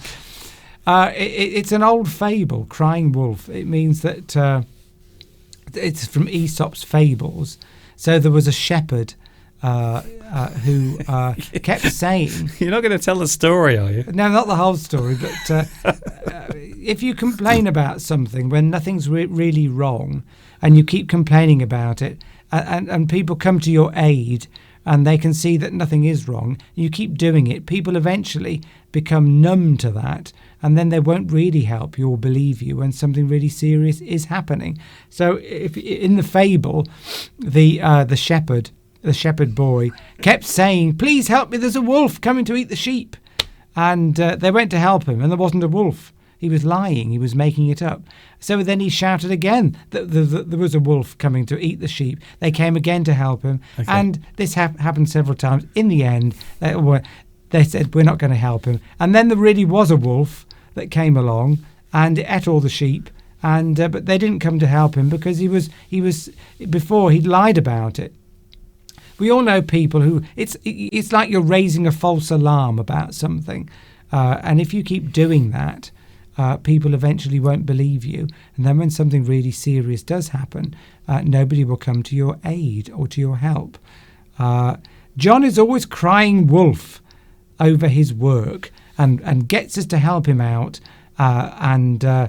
so everyone will help him out. So somebody at work might be saying, "Oh, I'm so busy. Someone's got to help me. I'll never get all this work done." And then you go to help him, and actually he wasn't really that busy at all. But then when he really is snowed down under work, and it says that he wants people to help him, nobody goes to help him because he's lied about it before. So to claim you're in danger or in trouble when you're really not, and then no one believes you when you really are. To cry wolf. Everybody knows people who do that. So you said you weren't going to tell a story, but then you did. Well, slightly. Don't cry over spilt milk. No. Or spilled milk. You can spilt. I've put spilt on there, but you can in English you can use the word spilt, SPILLED, which means the same thing. Yes. That tends to be in American English. It's a saying. Don't cry over spilt milk. So it's a waste of time getting upset or worrying about something that's happened and can't be changed. So if something happens and you can't do anything about it, somebody might say to you, well, there's no use crying over spilt milk. In other words, it's already happened. There's nothing we can do to change it. You lost the match, but you tried your best, so there's no use crying over spilt milk. It was an accident. It's no use crying over spilt milk. There we go. So that's that expression. Very good. We're running out of time. For crying out loud is an expression that you use when you're frustrated or surprised or angry or irritated at something. Oh, for crying out loud, how many times have I told you to shut the fridge door? I wonder what you're going to say then. It's a euphemism for Christ's sake, or What? for fuck's sake. What? It's an expression you use when you're frustrated about something. For crying out loud, will someone answer that damn phone? So you're frustrated about something, and it's just an expression you use to express your frustration or your anger over something. Well, for crying out loud, will you just hurry up and get ready? We're going to be late. Steve says that a lot to me. You might use other expressions instead, but that's a clean one. I think you almost did. I know. It's a crying shame. A crying shame. If something's a crying shame, it's an unfortunate situation. A real shame. A crying shame. It's almost so bad it might make you cry. It's a crying shame that in this society, people have to sleep out on the streets, is an expression that a politician might make to describe people who are homeless and sleep. It's a crying shame. It's so bad, you almost want to cry about it. It's a crying shame that Mr. Duncan doesn't have more viewers than he already has because he works so hard. It's a crying shame. You can cry off. If you cry off, it means that you break a promise or an agreement or a commitment, and you use a pathetic excuse. So you cry off. Bill was supposed to help me move house today. Bill was supposed to help me move house today, but he cried off at the last minute. So, in other words, Bill was supposed to get help moving house, but his friend cried off. Oh no, Bill was. What? Bill was supposed to help me move house today, but he made a pathetic excuse and cried off. My tennis partner cried off this morning, so we will have to cancel the match. Sadly, Sally won't be coming on the trip. She's cried off. So it's some pathetic excuse. So, for example, if I was going to help somebody to do something, and at the last minute I phoned up and said, oh, I've got a bit of a cold today, they would say that you've cried off. You've used some pathetic excuse to get out of doing something. So Bill cried off, and he said that he just didn't feel very well that day, so he couldn't help his friend move house. You just use a pathetic excuse. It's not a real, genuine excuse. It's a pathetic excuse. Oh, they've cried off. Oh. That's it, Mr. Duncan. I'm finished. Yes. Now, sometimes a person can also have a very sad story to tell you, and maybe the story is so sad it might make the other person cry, and we can call these things sob stories. Yes. But sometimes we can use it also sarcastically. So if a person is trying to get sympathy, you can say, oh, he came round last night, he was telling me all about his life, he gave me the whole sob story. So maybe something that they're telling you that is sad, but maybe you have no real interest in, or maybe something that they are blowing out of proportion. They are making it seem worse than it really is. So yes, there are many ways of using tears and cry. Jeff's got one there. Cry in your beer. Cry in your Cry beer. in your beer. That's an expression used to describe men who are upset and sad, and they might go to a pub and they tell people about all the sad things that have happened, and they've got a pint of beer in front of them. They're crying in their beer, and they're drinking alcohol to try and make themselves feel better. Yes. Also, of course, when you do start to cry, so like Theresa May last week, when she was giving her resignation speech, you can break down. So there's an interesting one. Yes. Interesting phrase, break down. So a person can break down emotionally. They break down in tears, or they start to cry. They break down. So they begin crying, or they start to get upset about something. They break down. Palmyra's asked, how would you describe Theresa May's crying? Well, I think you would say that she broke down in tears. Yes. So she tried to hold them back. She tried her best to hold the tears back. But unfortunately, well, we know what happened next. She could not hold it back.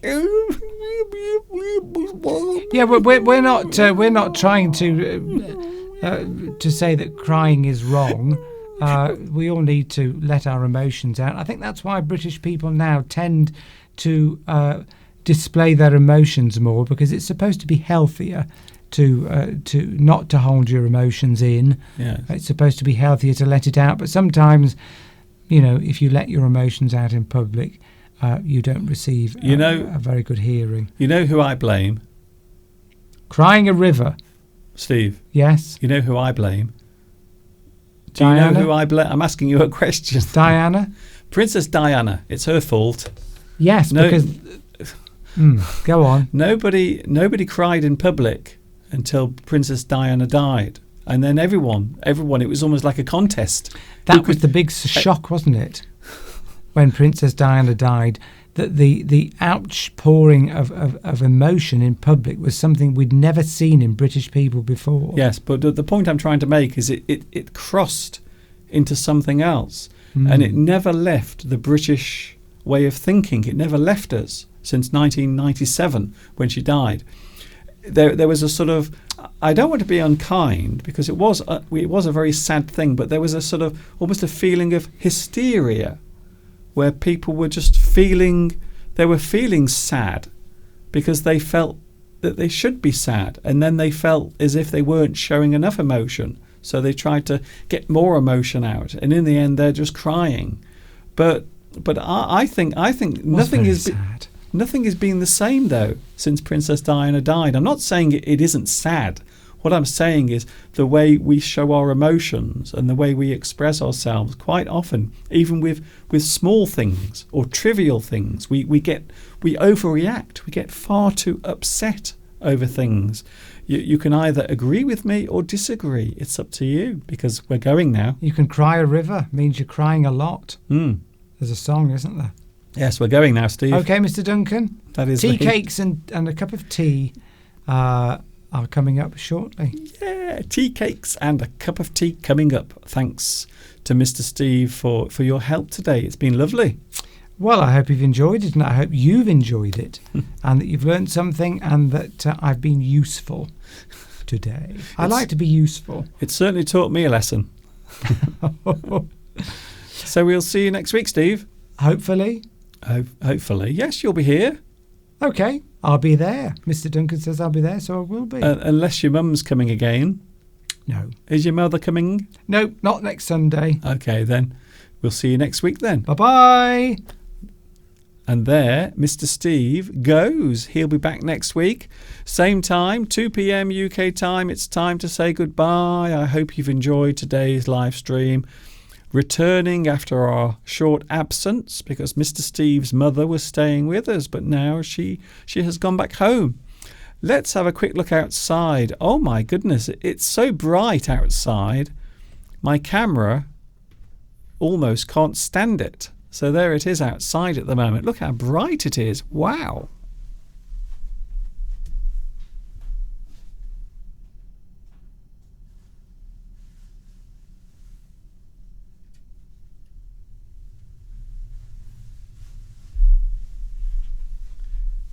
It is so bright out there and windy. So there you will see, well, you can see right now that it's windy and the leaves are blowing all over the place. And we will see more of that during the week because I'm going to be back with a brand new, I'm not joking, a brand new full English stream. Yes, we have a brand new full English stream coming during the week. It should be around Wednesday. It will be published. So there is something to look forward to. Thanks for your company. I will say goodbye to the live chat as well. Thank you very much for your company today. Thank you, Mr. Bruno.